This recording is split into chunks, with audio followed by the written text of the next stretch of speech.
tankemåde. Og jeg synes, der ligger meget i det her netværk. Også kvæg det, du sagde før om, hvad er egentlig vores, hvad laver vi af den slags ting. En ting, som har slået mig, er, at det her netværk jo er i besiddelse af en meget høj kvalifikationsgrad. Men grunden til, at Kina er så utrolig spændende for danske virksomheder, hvis I læser aviserne, det er faktisk ikke, at vi skal sælge til kineserne. Nej, det er, at vi skal ind i Kina, så vi kan få produceret vores varer billigere.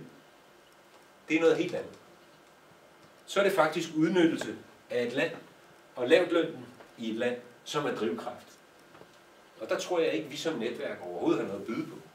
Så hvis vi taler med en producent, så skal vi gøre os helt klar, hvad den producent ønsker at bruge os til.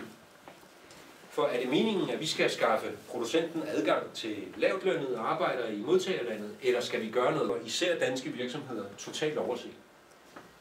At det kan godt være, at du kommer ind på et nyt marked, men du er jo ikke den eneste på markedet, og du er ikke velkommen.